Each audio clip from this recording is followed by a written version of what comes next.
City survey કચેરીમાં વ્યાપક ભ્રષ્ટાચાર અને મિલકત માલિકો વકીલોની હેરાનગતિના પુરાવા સાથે કલેક્ટર અને મુખ્યમંત્રી સુધી કરાઈ હતી લેખિત રજૂઆત। દસ્તાવેજના નોંધણી, વારસાઈ માપણી જેવા કામો માટે હજારો રૂપિયાની લાંચ માંગવા તેમજ મિલકત ધારકોને ડરાવી ધમકાવી પૈસા પડાવવાનો લાગ્યો ગંભીર આરોપ। દસ્તાવેજ નોંધણી, વારસાઈ અને માપણી જેવા કામો માટે હજારો રૂપિયાની લાંચ માંગવા તેમજ મિલકત ધારકોને ડરાવી ધમકાવી પૈસા પડાવવાના લાગ્યો આ ગંભીર આરોપ। આવનાર થતી હેરાનગતિ કંટાળી વકીલ મંડળના પ્રમુખ અને પીડિત વકીલો એકઠા થઈને કલેક્ટરને સમક્ષ પુરાવા સાથે ન્યાયની માંગ કરી। આ રજૂઆતના આધારે ગાંધીનગર સુધી ઘેરા પ્રત્યાઘાતો પડ્યા।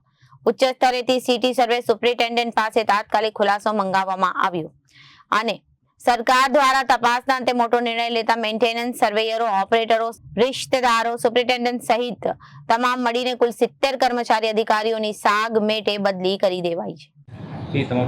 હું દીપક આફ્રિકાવાલા, સિનિયર એડવોકેટ અને સામાજિક કાર્યકર્તા। રજૂઆત કરી હતી પછી કઈ કાર્યવાહી કરવાની શું છે? સિટી સર્વેની કચેરીમાં વકીલોને અને તબદીલીના કામ માટે અરજદારોને ખૂબ જ મુશ્કેલી પડતી હતી અને ભ્રષ્ટાચાર સિવાય કોઈ વાત નહીં, કોઈ પણ કામ પૈસા વગર થતા નહોતા। મારા પોતાના 22 આસિસ્ટન્ટ પણ આ જ ક્ષેત્રમાં પ્રેક્ટિસ કરે છે, તેઓએ પણ મને વારંવાર ફરિયાદ કરેલી અને અન્ય વકીલોએ પણ મને ફરિયાદ કરેલી કે સિટી સર્વેની કચેરીમાં ભ્રષ્ટાચાર સિવાય કંઈ કામ થતું નથી। તો આ અંગે મેં રૂબરૂમાં પણ જઈને મારા એક ક્લાયન્ટનું કામ લઈને હું ગયેલો, તો ત્યારે મને પણ બહુ કરવો અનુભવ થયો। મેં સર્વેયરને કહ્યું કે કેમ એન્ટ્રી પડી નથી, તો કે મેડમને મળવું પડશે। મેડમને મળવા ગયો તો મેડમે કીધું કે અમે વકીલ જોડે વાત કરતા જ નથી, તમે તમારા જે અસીલ હોય અરજદાર તેને મોકલી આપો। એટલે આ અંગે મેં કલેક્ટરને રજૂઆત કરેલી।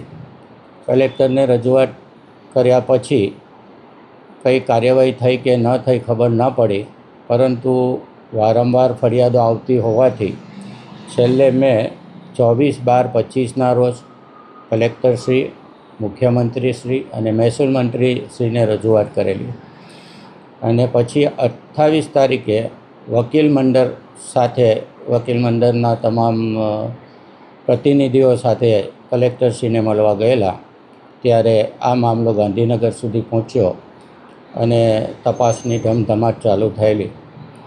તપાસના અંતે તેઓને પણ માલુમ પડ્યું કે સમગ્ર સિટી સર્વેની કચેરીમાં ભ્રષ્ટાચારનો અડ્ડો બની ગયો છે। એટલે હમણાં જ તેઓની બધાની જ એટલે કે 70 કર્મચારીઓ, જેમાં સર્વેયર, મેન્ટેનન્સ સર્વેયર, શિરસ્તેદાર અને સુપ્રિન્ટેન્ડન્ટથી માંડીને બધાની જ તરિયા જાતક બદલીઓ કરવામાં આવી છે। Reporter Arvind Rathod, Janadesh news, Surat.